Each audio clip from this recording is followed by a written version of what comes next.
రంగారెడ్డి జిల్లా బహదూర్గూడ గ్రామంలో 650 ఎకరాల ప్రభుత్వ భూముల స్వాధీన ప్రక్రియ కొనసాగుతుంది. భూమి చుట్టూ హైడ్రా సిబ్బంది ఫెన్సింగ్ వేస్తున్నారు. అర్ధరాత్రి దీక్ష శిబిరాన్ని తొలగించిన అధికారులు ఆ ప్రాంతంలో కూడా ఫెన్సింగ్ ఏర్పాటు చేశారు. బహదూర్గూడ గ్రామాన్ని పోలీసులు తమ ఆధీనంలోకి తీసుకుని భారీ బందోబస్తు ఏర్పాటు చేశారు. బయటి వ్యక్తులు గ్రామంలోకి రాకుండా పోలీసులు పహారా కాస్తున్నారు.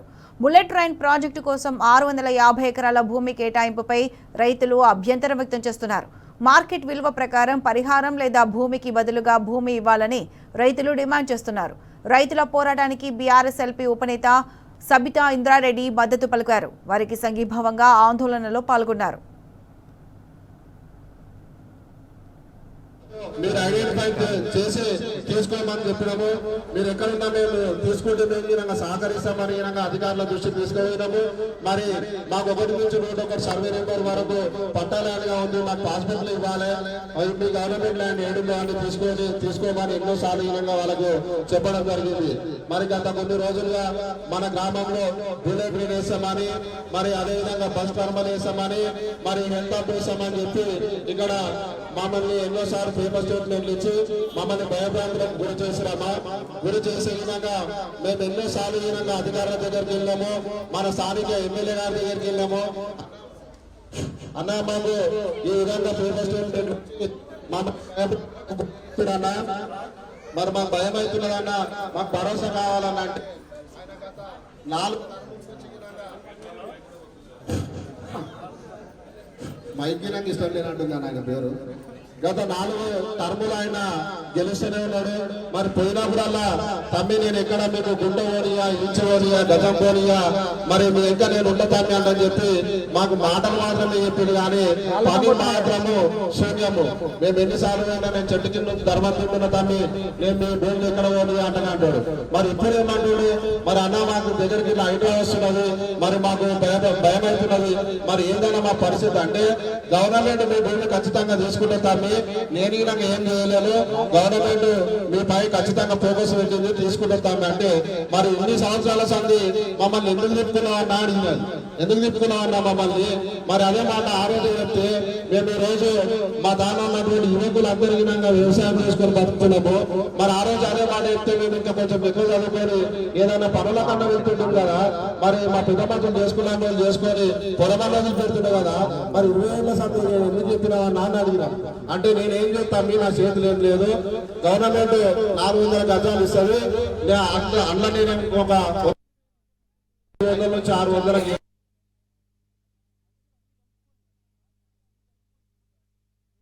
మాకు బిచ్చం ఎందుకన్నా, మేము వేసుకున్న భూములకు మాకు హక్కులు కల్పించాలని చెప్పి మేము గత కొన్ని సంవత్సరాల నుంచి కొట్లాడుతున్నాం.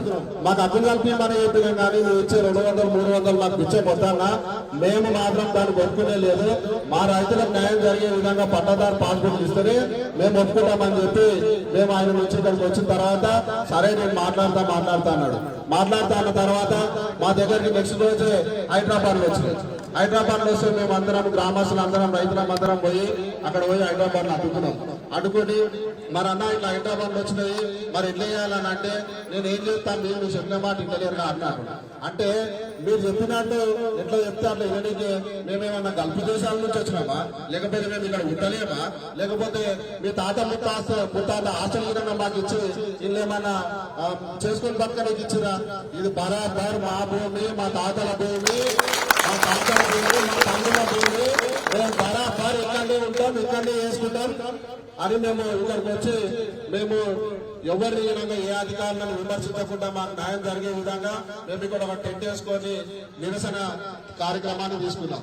నిరసన కార్యక్రమం గత 9 రోజుల నుంచి జరుగుతున్నది. 9 రోజుల నుంచి జరుగుతుంది. మీ దృష్టికి రాలేదా? అధికారుల దృష్టికి రాలేదా? కలెక్టర్ గారి దృష్టికి రాలేదా? మీ అందరి దృష్టికి ఉన్నదిగా నిరసన కార్యక్రమం జరుగుతున్నామని మరి మీరు వచ్చి మాకు మద్దతు వర్గాలుగా ఒక్కరు ఈ విధంగా మా దగ్గరకు వచ్చిన పాపాన పోలేదు.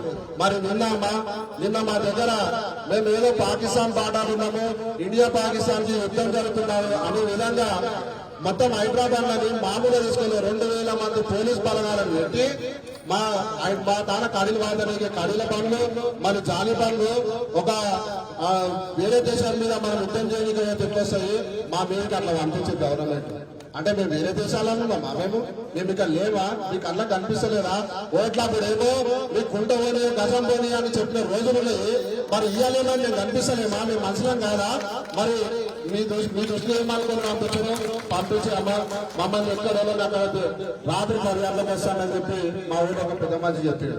మేము దాదాపు 300 నుంచి 400 మంది 200 మందరం పోయి టెంట్ కాడ కూర్చున్నాం. రేపు పొద్దుగాల ఏమైనా తరగొచ్చా అని కూర్చొని మాకు ఏం చేస్తారు, రేపు 10 గంటలకు అన్నొస్తాడు ఆ మాట్లాడదామని చెప్తే అన్న హైదరాబాద్ లో పోలీసుల వాళ్ళు ఆపేసి మాట్లాడడానికి మేము సిద్ధంగా ఉన్నాం అనుగుణంగా వారికి చెప్పినాం. అయినప్పటికీ పొద్దున్న 4 గంటలకు మేము టెంట్ కింద వండుకున్నాము. హైదరాబాద్ లో పోలీస్ బండ్లు మొత్తం వచ్చేసి 4 గంటలకే మా ఇళ్ళని అన్నిటిని ముట్టడించి లేడీస్ విధంగా బయటికి రాకుండా ఒక్కొక్క ఇంటికాడ 4 పోలీసులను పెట్టి మొత్తం ముట్టడి చేసింది మమ్మల్ని.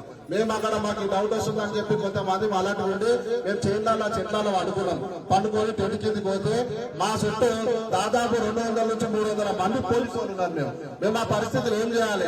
మేము ఆడికైనా అప్పటికి చెప్తున్నాం, మీ అధికారులు మా గవర్నమెంట్ ల్యాండ్ అని ఎట్లా చెప్తున్నారు, మీ దగ్గర ఏమున్నదో చూపియండి అని అడిగినాం. ఆర్డీఓ గారిని పిలిచినాం. ఆ సిఐ గారు ఆర్డీఓ గారిని పిలిచి మరి మాకు సమాధానం చెప్పి అన్న అడిగితే మేము ఆర్డీఓ గారికి ఒకటే చెప్పినాం, మీరు సీట్ వారు కానీ నక్షల కానీ ఇప్పుడు పట్టభూమి అని మేము చెప్తున్నాము. మా దగ్గర ప్రూఫ్స్ ఉన్నాయి, మీరు ఇచ్చిన ప్రూఫ్స్ మా దగ్గర ఉన్నాయి. మీరు గవర్నమెంట్ ల్యాండ్ అని ఎట్లా చెప్తారు? మీ దగ్గర ఏం ఆధారం ఉంది? మా దగ్గర ఉన్నాయని ఏమీ పెడతాము. మీ దగ్గర ఏమున్నా చూపి ఆ సీట్ వారి కంటే ముందు ఏమున్నాయో చూపిస్తే మేము ఇంట్లో నిర్దాక్షంగా వెళ్ళిపోతాము. మీరు ఏం చేస్తారని చూసుకుంటామని సవాల్ చేస్తున్నాం. మీరు ఆర్డీఓ గారు ఎందుకు మళ్ళీ మెల్లిగా పోలీసుల దాంట్లో మేము పడి వెళ్ళిపోయిన తర్వాత మాకు ఎన్నిసార్లు సాయంత్రం వరకు దినంగా మేము అక్కడనే కూర్చొని మాకు ఏదైనా ఒక సమాధానం కావాలి, అధికారులు వచ్చి చెప్పాలని చెప్తే ఒక్కరు విధంగా రాలేదు. మొత్తం పోలీసు వ్యవస్థనే నడిపించింది. కానీ ఏ ఒక్క అధికారి వచ్చి మీ గవర్నమెంట్ ల్యాండ్ మేము తీసుకుంటామని కలెక్టర్ గాని ఆర్డీఓ గాని ఎంఆర్ఓ గాని ఎవరు విధంగా మా దగ్గరకు వచ్చి ప్రూఫ్ చేయాలని సందర్భం నిన్న చూసినామమ్మా. నిన్న మేము అక్కడ నిరాహార దీక్ష వేస్తుంటే మేము మీడియా మిత్రులు అందరూ వచ్చారు. అందరూ మమ్మల్ని మా అమ్మని ఏడుస్తుంటే మా నాయన బాధపడుతుంటే చూడలేక కవర్ చేస్తుంటే కొంచెం టెంట్ దాటి బయటకు వెళ్తే ఎక్కడ వాళ్ళని అక్కడ అరెస్ట్ చేస్తారు. ఎవరెవరు ముందు మాట్లాడితే వారి పేర్లను ముందు పెట్టి ఏ లిస్ట్ లో పెట్టి ఏమని లిస్ట్ లో పెట్టి ఎత్తుకపోవడం జరుగుతున్నది. అంటే మేము ఏమైనా తెల్లతనం చేస్తున్నామా లేకపోతే ఏం చేస్తున్నాం? హైదరాబాద్ లో వెళ్తామా రాత్రి 4 గంటల వరకు పనులు ఎక్కడ ఆఫ్ చేయకుండా మొత్తం చుట్టూ ఫోన్ వేసారు. 650 ఎకరాలు కాకుండా 800 ఎకరాలకు వేసారు. పట్టభూమిలో గిరంగా పీగా మొత్తము కట్ చేసారు. 800 ఎకరాలు ఇవాళ మొత్తం మా పోటీ చెప్పారు. మా భూమిలో కానీ పరిస్థితి మరి మా భూమిలో కానీ ఎట్లున్నాయి ఆవులున్నాయి. మాకు ఇప్పుడు చెట్లు పెట్టుకొని గులాబీ చెట్లు కానీ కాయగూర పంటలు ఉన్నాయి. మేము నీళ్ళు పెట్టుకోలేదే విధంగా మమ్మల్ని టెంట్ దాటి ముందు పోలీసులు ఊళ్ళు లోపల రానిస్తారు. ఎక్కడో నాకు ఇబ్బంది చేసేసి మమ్మల్ని మేము ఇంత అన్యాయం ఏం చేసినాం? మేము గవర్నమెంట్ చెప్పాను అగనేస్తున్నామా? ఏం చేసినాం? మీ ఎంకనే ఉన్నాం, మీ ఎంకనే నడిచినాం. మీరు ఇప్పిస్తా అంటే మేము ఆశతో వచ్చినాం. అమ్మా మేము ఇప్పుడు సవిధానంగా చెప్తున్నామా? మాకు వీళ్ళ మీద ఆశ కోల్పోయినాము. ఇప్పుడైనా మాకు 2008లో మీరు ఎంజాయ్మెంట్ సర్వే ఏదైతే వేపించి మా పొజిషన్లో మా రైతులను గుర్తించేటట్టు మేము వేపించుకోమా? మరి అదే ఇప్పటి వరకు మాకు ఎవిడెన్స్ మేము చూపించుకోవడానికి బలం ఉన్నది. మరి ఇదే చర్యలు తీసుకొని మాకు ఖచ్చితంగా మీ అయాంలో మాకు పాస్బుక్లు ఇప్పించే విధంగా మీరు అన్ని ఉండాలమ్మా. మీతో పాటు మేము ఉంటామమ్మా. మీరు ఎక్కడ తీసుకుని వస్తాము.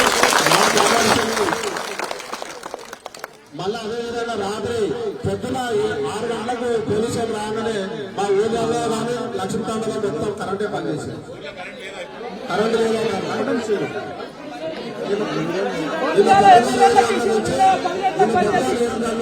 సాయంత్రం 8 గంటల దాకా ఊళ్ళో కరెంట్ లేదు.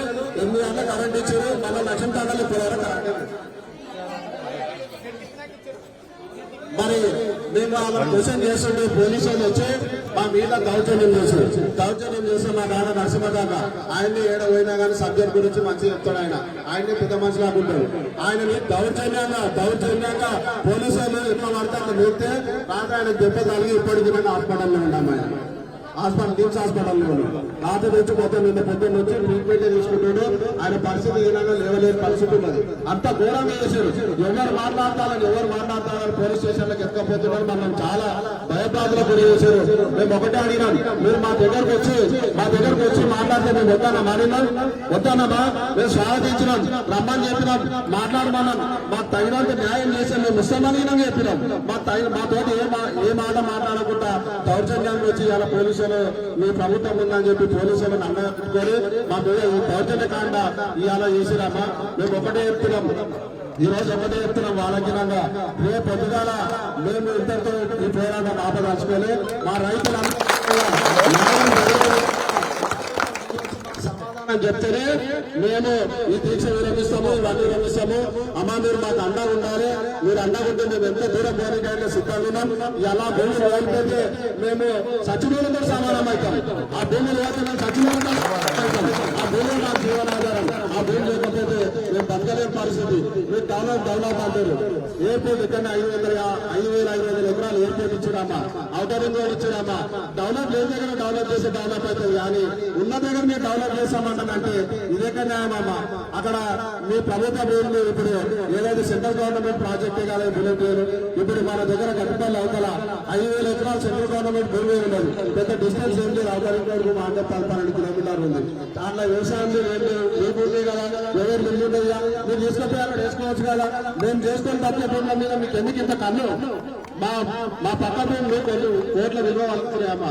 కోట్ల విలువ వలుకుతుంటే కానీ ఎన్నడూ మేము అమ్ముకోలే. మాకు సరే అవసరం ఇస్తే కొంచెం భూమి విక్రయించినామమ్మా, అవాదం చెప్పదు.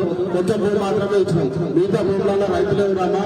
ఇప్పటికైనా మీరైనా మాకు అండ ఉండి మాకు న్యాయం జరిపించే మీరు చర్య తీసుకుంటారని చెప్పి ఈ అవకాశం ఒకరికి ధన్యవాదాలు చెప్తున్నాను.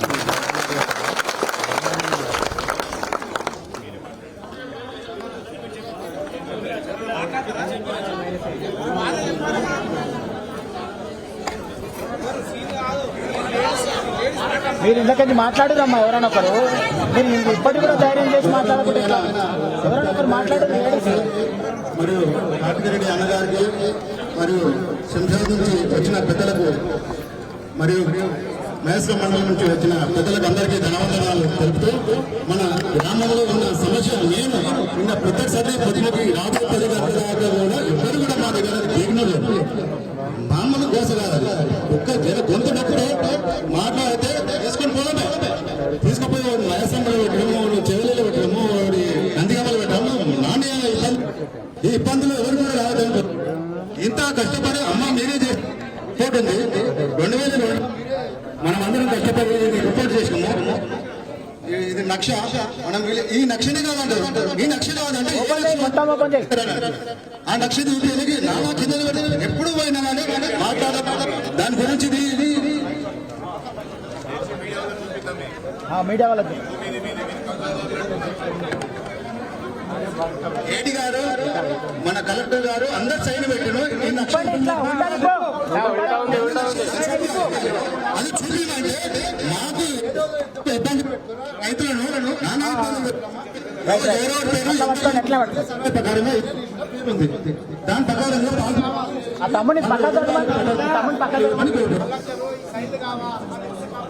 ఏమన్నా ఈ కలెక్టర్ సైన్ వాళ్ళు ఒకటే చెప్తారు 76 ఈ 101 ఓకే 101 లేదనుకున్నాం. మనం కూడా ఎట్లా 101 లేదు ఓకే 76 అది కనుకోమంటే 150 ఎకరాలు నానా ఏం చేయాలా? ఎన్నిసార్లు మెసేజ్ కలెక్టర్ సైన్